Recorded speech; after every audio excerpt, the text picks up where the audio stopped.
bien, bonjour et ravi de vous retrouver pour HTV, le live quelque part en Occitanie. Je vous rappelle qu'à la fin de l'émission, vous allez pouvoir gagner un cadeau, notamment 2 places pour les arènes de Palavas de dimanche. Et tout ça, bien sûr, sur la page Facebook HTV, le live. Pour commencer, quelque part en Occitanie, on va s'éloigner un petit peu de l'Occitanie, mais on va aller juste une zone un petit peu frontière. On va aller direction la Camargue, vers les Saintes-Maries-de-la-Mer, et vous allez voir que on y découvre des choses très intéressantes, notamment un parc. Je vous en dis pas plus, regardez.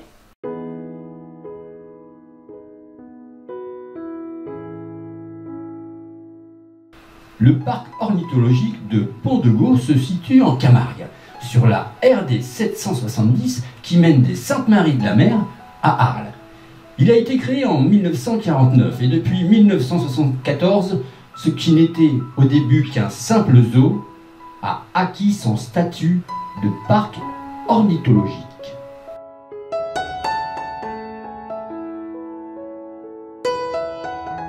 Alors nous sommes au parc ornithologique du Pont-de-Gau avec Frédéric qui en est le directeur. Alors Frédéric, ce parc est magnifique.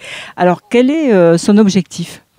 Alors nous on a une double casquette ici à Pont-de-Gau. En fait on a une casquette de conservation et de protection. Donc l'idée c'est de protéger la nature et de faire de la conservation. Mais on a une très grosse casquette en fait de sensibilisation. L'objectif ici c'était de faire découvrir une nature camarguaise que les gens ne peuvent pas forcément découvrir ailleurs, de la mettre à portée de tout le monde. Et ensuite d'en décrypter un petit peu tous les secrets. Et puis donc justement de faire en sorte que les gens soient concernés par la protection de la nature. Alors évidemment beaucoup de flamands, mais il y a des tas d'autres espèces qui doivent être sur le parc. Ouais, on a recensé environ 220-230 espèces sur les 15 dernières années. Alors évidemment, on ne voit pas 220 espèces tous les jours, hein. Là, ces jours-ci, quand on commence à balader et à regarder un petit peu le nombre d'espèces, on peut trouver 50-60 espèces différentes si on fait attention et si on prend ses jumelles et si on prend du temps.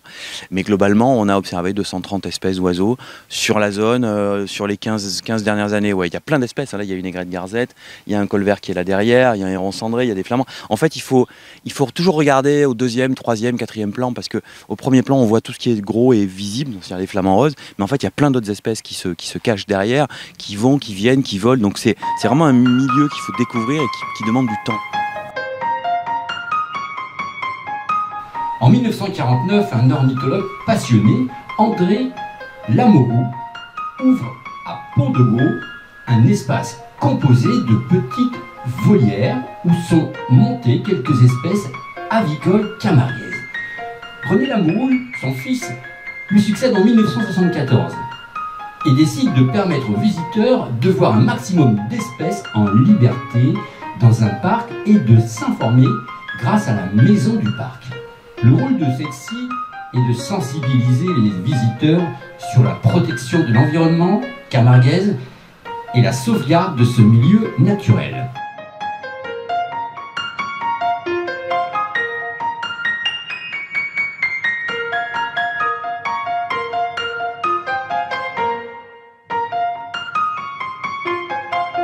On est ici des aménageurs d'espace. Nous, notre boulot, c'est d'aménager l'espace, de proposer en fait des lieux hyper attractifs pour les différentes espèces d'oiseaux qui vont et viennent en Camargue. Et puis ensuite, ils s'installent ou pas. Ça, après, nous, on n'a pas la main là-dessus. Vous êtes combien pour travailler sur l'espace ? Alors, en temps normal, on est 14. Cette année, on a fonctionné à 7-8 parce que Covid oblige, c'était un peu plus compliqué. Donc, économiquement, c'était un peu plus difficile. Mais logiquement, on est une bonne douzaine de membres ici, du personnel à bosser ici. Il y a des gens qui s'occupent de l'entretien des espaces, d'autres qui construisent ce type de structure, d'autres qui font de la communication, de l'accueil, de la sensibilisation. On fait beaucoup d'animations aussi auprès des scolaires. Et puis auprès du grand public, notre ADN, notre cœur de métier, c'est ça. C'est vraiment de pouvoir expliquer, décrypter un petit peu tout ce qui se passe autour de nous. Au Québec, on dit qu'on interprète la nature. Je pense que c'est un peu notre métier ici. Voilà, on le voit bien là, hein. La petite femelle, là, elle est en train de tourner en rond, là, vous voyez. Et en fait, elle met son bec dans le creux qu'elle fait avec ses pattes. Puisqu'elle va faire un creux comme ça, elle met son bec dedans et elle filtre tout ce qui va passer autour. Voilà. Vous avez 2 manières de s'alimenter, hein. Vous avez un oiseau là, qui va harponner, avec un bec très pointu, l'aigrette. Donc elle, en fait, elle harponne des proies, clac. Et puis là, vous avez un oiseau qui filtre. Et qui mange évidemment pas du tout la même chose. Et puis sur le bord, sur l'îlot, là, vous avez des petits hérons, vous voyez, avec le bec blanc, jaune, là, pardon. Ben, eux, ils mangent des gros insectes. Donc ces hérons, là, les moustiques? Non, c'est trop petit, mais des coléoptères, tout gros insectes qui sont à terre, puis des petits lézards éventuellement. En fait, il n'y a pas de compétition alimentaire entre les uns, puisque le héron, la graine garzette, elle est dans l'eau en permanence, et l'autre est sur la pelouse.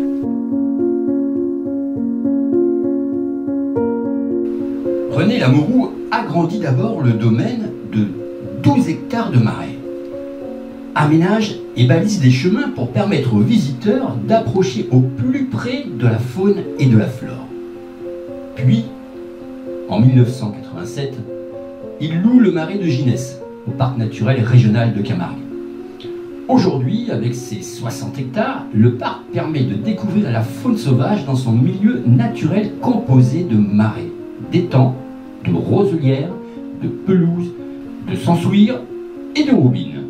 Cette diversité favorise la présence d'une grande variété d'espèces d'oiseaux, tant sédentaires que migratrices.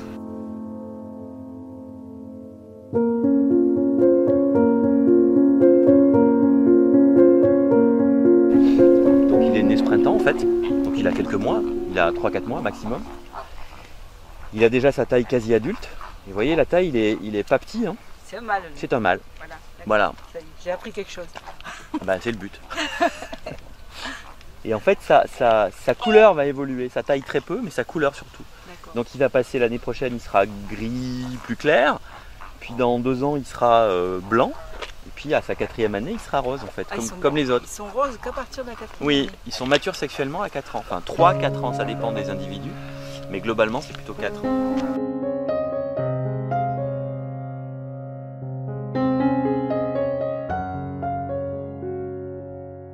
À manger, je reste, je vais ailleurs. C'est aussi simple que ça. Il y en a de plus en plus des cigognes, non? Ça ouais. stagne à peu près? Non, la population elle a augmenté ici. Alors ça ne veut pas dire que c'est un boom démographique, mais simplement, en fait, avant les cigognes venaient très peu en Camargue. Il y avait en fait, les vents dominants au printemps les empêchaient de nicher, donc, puisque c'est des oiseaux qui se perchent sur des nids assez hauts. Les changements climatiques font qu'on a quand même des vents qui sont beaucoup moins forts qu'auparavant, donc on a des conditions d'installation qui sont plus favorables. Et puis surtout, il s'est passé un truc assez extraordinaire, c'est-à-dire que, vous savez, il y a les écrevisses de Louisiane qui sont ces grosses écrevisses rouges en fait, qui est une espèce invasive hein, qu'on a plus ou moins introduite en Europe pour la consommation, puis qui s'est répandue partout, qui pose d'énormes problèmes puisqu'elle mange les écrevisses européennes, elle prend sa place écologique, mais en fait elle est une source de nourriture absolument extraordinaire pour les cigognes, les ibis, les hérons et les spatules. Donc toutes ces espèces-là en fait consomment énormément d'écrevisses de Louisiane. Et donc du coup leur population elle se porte très très bien. Donc il y a des espèces qui ne nichaient pas en Camargue il y a 20 ans, comme l'ibis, la spatule ou les cigognes. Grâce à l'écrevisse. Exactement. En fait c'est aussi intéressant parce que ça permet toujours de faire un lien. Il y a toujours un lien très pragmatique chez les oiseaux. Hein. Il y a l'habitat, l'alimentation et le dérangement. Bah, en fait en Camargue l'habitat était là mais il manquait quelque chose. Puis d'un coup il y a cette source d'alimentation qui est absolument extraordinaire. Il y en a partout. Ouais. Ah, ici, et donc les oiseaux peuvent s'y alimenter absolument. Quand on va baguer les petites spatules, le sol autour des nids est jonché en fait de carcasses d'écrevisses rouges.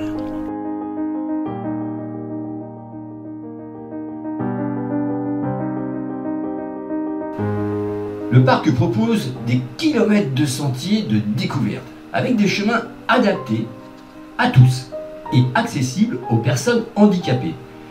Tout au long, des aires de pique-nique sont aménagées. Grâce aux terrasses, l'observation de plusieurs centaines d'oiseaux est particulièrement facilitée.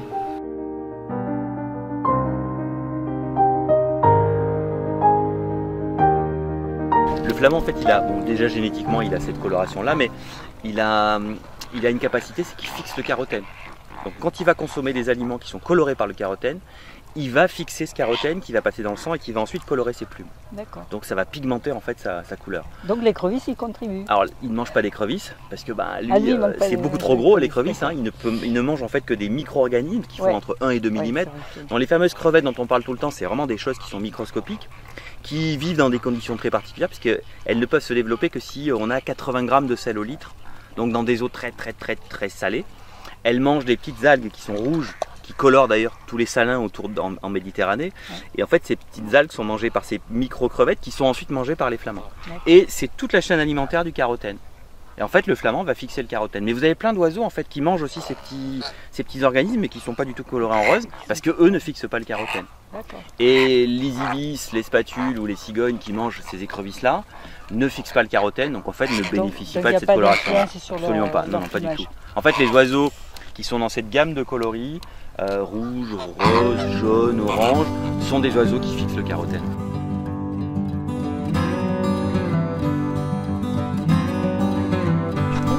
Quand tu as trop d'eau, tu peux évacuer l'eau de l'autre côté, et vice versa. C'est le principe, mais c'est un principe de Camargue, les riziculteurs font. Tout le monde fait ça en fait. Ici on est obligé, c'est un fonctionnement. La Camargue elle est totalement endiguée. Donc automatiquement si on veut de l'eau il faut la pomper. Soit directement par des canaux en ouvrant des vannes, soit en utilisant des pompes comme ça qui permettent de réguler les niveaux, de baisser ou de monter les niveaux en fonction de notre objectif et de notre activité évidemment. Parmi ces espèces se distinguent bien sûr les flamants roses, les hérons, les cigognes, les aigrettes, les sarcelles, les rapaces et de nombreux petits échassiers. Les quelques volières du parc accueillent des oiseaux handicapés ou trop imprégnés par l'homme pour survivre seuls en milieu naturel. Un centre de soins a été créé pour les oiseaux de Camargue. Il en reçoit en moyenne de 350 par an. En 1985, par exemple, il fut ramassé près de 5000 flamants roses morts de faim suite au gel des étangs lors des vagues de froid hivernales.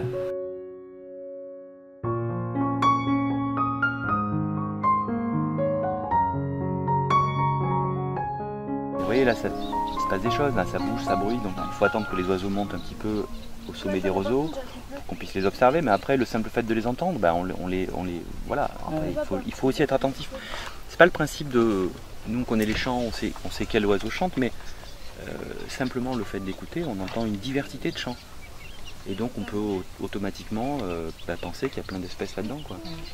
Être à l'écoute de la nature. C'est ça. Ouais, se poser, observer, attendre.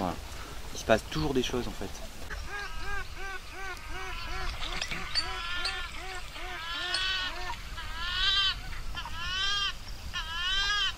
On va se poster à plusieurs endroits et puis on va comme ça recenser le nombre de mâles chanteurs qui globalement va correspondre au nombre de nids qu'il va y avoir.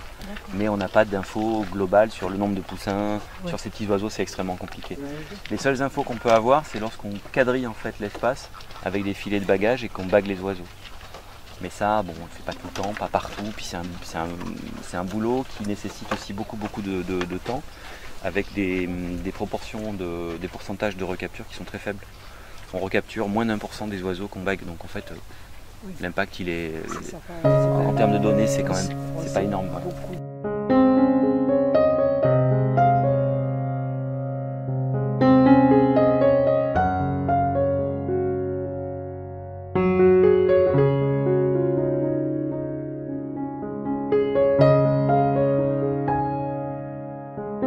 Les chasseurs en veulent pas, les agriculteurs non plus, les éleveurs non plus. Donc c'est quasiment que de l'eau douce. Et après, l'idée c'est de sécher, comme ça on salte très fort les sols et puis ensuite vous mettez de l'eau douce et ça fait une eau saumâtre. Donc ce qui est assez riche en termes biodiversité ici. Merci beaucoup. Je vous en prie, bonne balade.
Julien, le directeur du parc.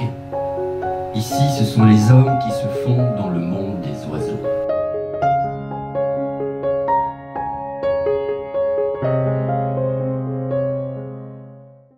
Prenez bien des notes parce que je vous rappelle que vous allez pouvoir gagner 2 places pour les arènes de Palavas. Et ça, c'est dimanche si bien sûr vous nous regardez sur HTV.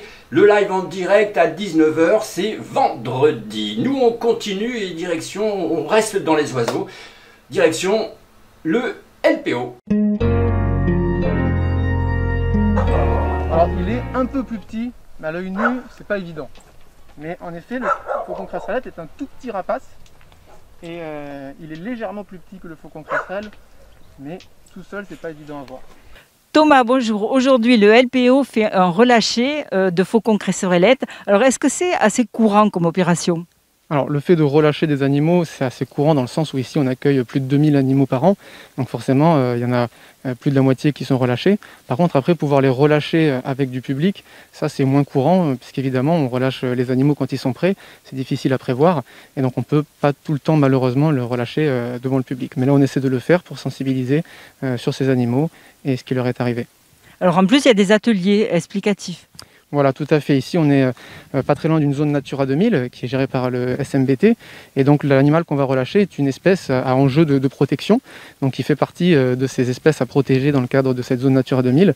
Donc, on va sensibiliser le public sur cette espèce particulière et sur ces milieux naturels qu'on a la chance d'avoir ici autour de Villeveyrac. Alors, le LPO agit sur de nombreuses espèces sauvages. Alors, en gros, qu'est-ce qu'il y a ? Il y a principalement des oiseaux ?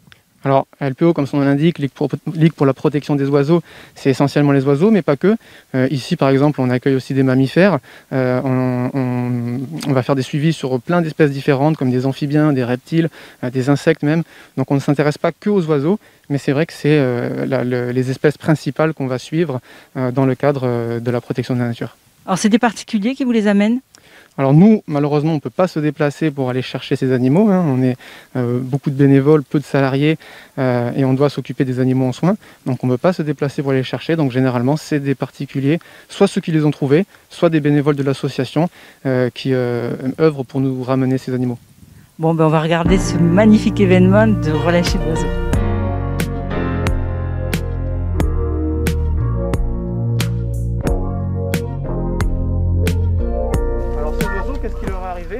Comme on l'a vu, les cresserellettes ils vont faire leur nid sous les tuiles. Et là, des fois ça arrive où les jeunes ils peuvent quitter le nid un petit peu trop tôt et ils ne savent pas encore très bien voler, très bien se débrouiller. Alors dans l'idéal, si ça nous arrive, on peut essayer de les remettre dans leur nid. Et des fois c'est pas forcément accessible, on n'est pas forcément sûr de sous quelle tuile ils étaient, de trouver le nid. Et donc malheureusement quand on ne peut pas les remettre dans leur nid et que les parents ne peuvent pas s'en occuper, nous on les prend en charge, on les nourrit jusqu'à ce qu'ils grandissent et qu'ils soient en mesure de voler.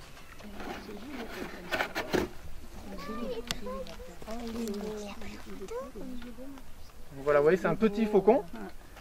Là, il n'a pas encore la couleur adulte, donc il est tout tacheté. C'est un jeune.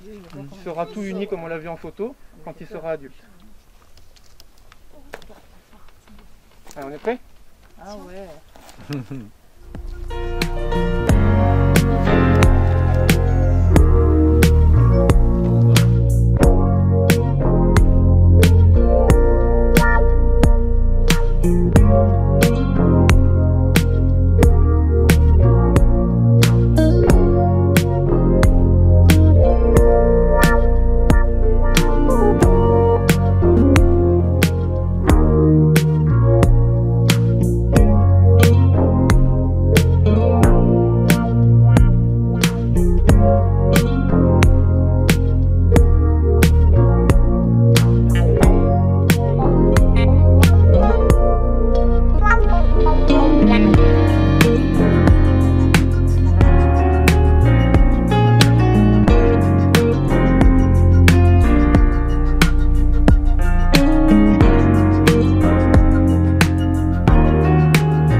Changement de décor maintenant puisque nous allons partir direction le Roman Noir. Et oui, chaque année c'est le FIRM qui a lieu à Frontignan.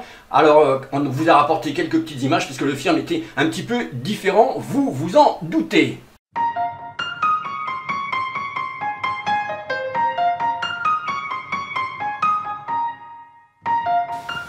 Valérie Maillard, bonjour. Alors vous êtes élue à la culture et aujourd'hui, événement important, c'est le FIRM à Frontignan. Alors il a été légèrement repoussé, mais vous êtes arrivé à le conserver dans des conditions un peu spéciales.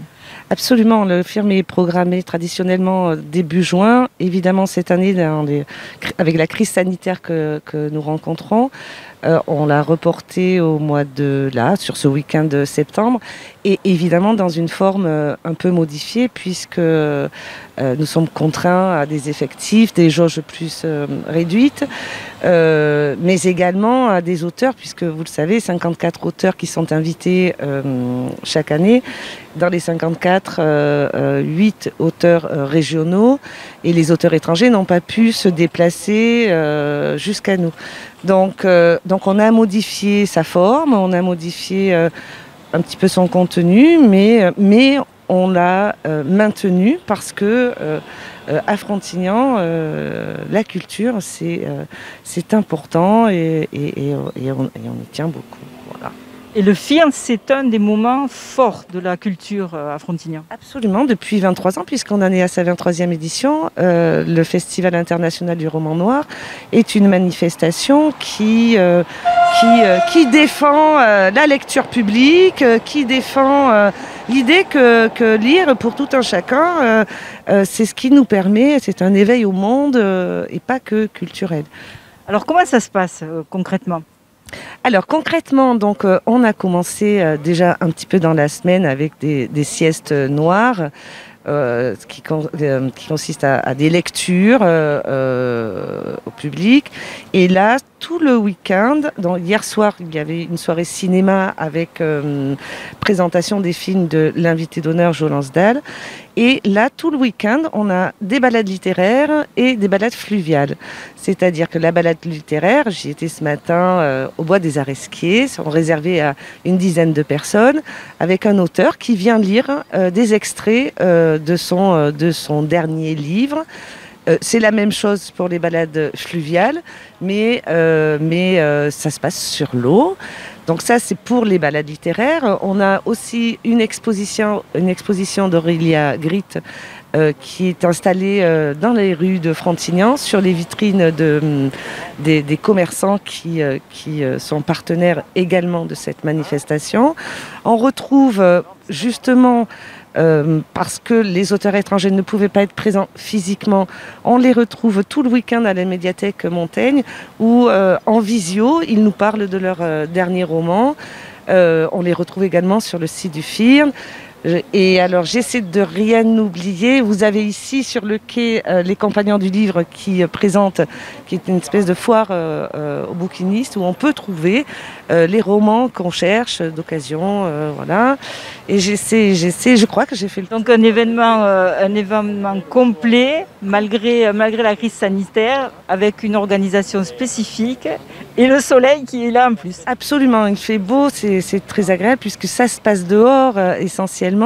Un événement complet qui a été juste modifié dans sa forme, mais certainement pas dans la qualité de ses propositions, comme chaque festival depuis 23 ans maintenant. Merci.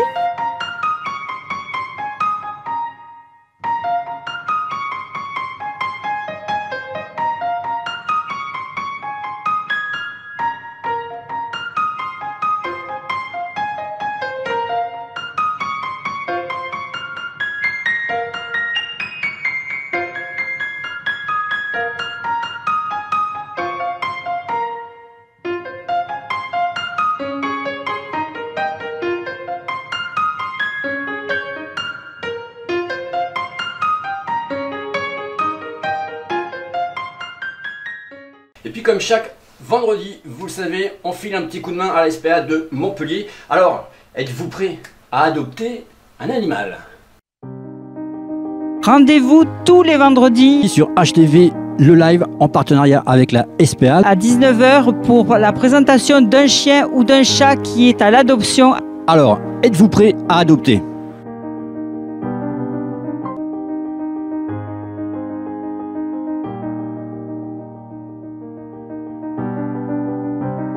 Donc, ce beau toutou, il s'appelle comment? Ce beau toutou, il s'appelle Sweet. Alors, qu'est-ce que c'est comme race? Alors, c'est un croisé, je pense, berger allemand ou berger en tout cas, avec malheureusement on ne sait pas quoi, qui est très très gentil à l'humain, mais par contre qui apprécie pas trop ses congénères. Donc, du coup, au niveau de l'adoption, c'est un peu problématique. Et malgré sa beauté, ça fait pas tout et le comportement, certaines fois, freine certaines personnes, on va dire. Il est relativement jeune. Oui, il a 2 ans. Donc c'est pas excessif, il va sur ses 3 ans actuellement et c'est un chien qui a encore beaucoup d'années à vivre et d'amour à partager, on va dire. Il y a longtemps qu'il est ici? Ça va faire bientôt 2 ans qu'il est au refuge, donc ça fait beaucoup. Petit, vous l'avez eu tout petit? Bah oui, on l'a eu, il allait sur ses 1 an tout simplement. Et en fait, il a été adopté une première fois, mais les personnes n'ont pas su le gérer ou je ne sais pas ce qui s'est passé exactement. Et du coup, ils nous ont ramené le loulou. Donc là, ça fait plus d'1 an maintenant qu'il est en boxe.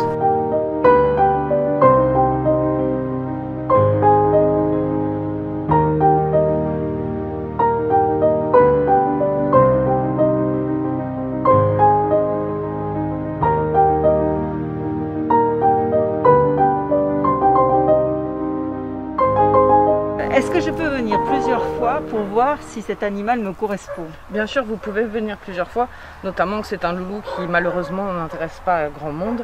On va essayer de tout mettre en œuvre pour que les rencontres se passent au mieux et qu'il y ait un bon feeling qui passe entre vous pour que vous puissiez créer une relation et pouvoir partir avec un animal avec lequel vous vous sentez bien. Ouais, et puis être sûr de ne pas se tromper et de pas... C'est ça. Le but n'étant pas de faire des allers-retours aux animaux, il faut être vraiment sûr lorsqu'on adopte un animal et ne pas risquer de le ramener au bout de quelques jours parce qu'on a changé d'avis.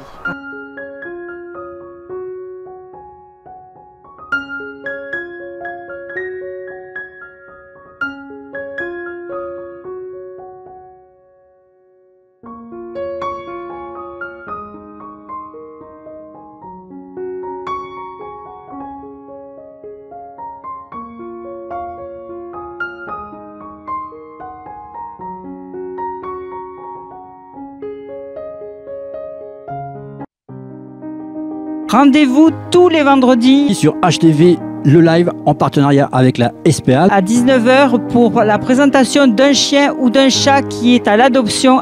Alors, êtes-vous prêt à adopter ? Et bien voilà, quelque part en Occitanie sur HTV le live, c'est fini. Je vous donne rendez-vous d'ores et déjà vendredi prochain pour de nouvelles aventures. Et puis si vous voulez gagner des cadeaux, vous pouvez regarder le direct de quelque part en Occitanie sur la page Facebook HTV le live. Likez, aimez, abonnez-vous. Tout au long de l'année, nous allons vous faire gagner des cadeaux grâce à nos partenaires. Protégez-vous, rendez-vous la semaine prochaine. Ciao!